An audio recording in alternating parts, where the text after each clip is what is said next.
So another day, another dollar, and I'm going to do a bit of a shameless plug because where it's due, respect's needed for this machine. I bought a GYS MIG welder. I've had a Sealy for a few years, a Mighty MIG, Super MIG, whatever the fuck it was, and it was a bit overkill. There was no finesse to it. It wasn't really a good welder. And GYS had this on offer, and I got a helmet with it, a gas with a voucher, and I did some test welds on it. And I had 20-year-old power steering pipe off of a BMW, so it's hollow and it had a couple of pinprick holes. And I had to buy, to get it, a replacement, I had to order it from Germany for something silly like £200. You have to pay up front. I wasn't 100% sure if it was the right pipe because it was dynamic drive.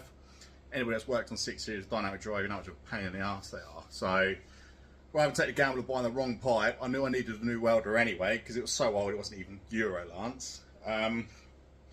Boom, straight from GYS, this one.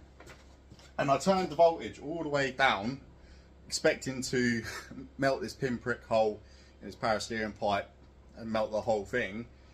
And it tack welded it. It just bang, didn't flow through or anything like that. I could see either end. So the weld didn't blow through. It didn't melt the pipe. And it was just a quick tack. So I went and got some spare pipe that I could, you know, mess with. Same hollow, 20-year-old BMW power steering pipe. Did some hot tack welds, didn't melt it, and then I did a full seam weld on it, didn't melt it either. I couldn't get over how good it was. So, like I say, shameless plug, GYS, well worth it.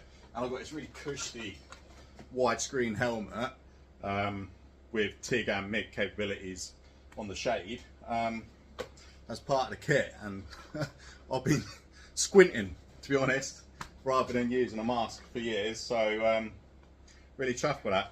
But here and now, enough of that, we're going to quickly weld in the plate for the water meth bracket, get the bottle in, resort my electrics, and we're just basically in the mix of finishing off the last few bits and pieces whilst waiting for the tuner to set up the base map on the ECU because he's incredibly busy, which is, you know, fine.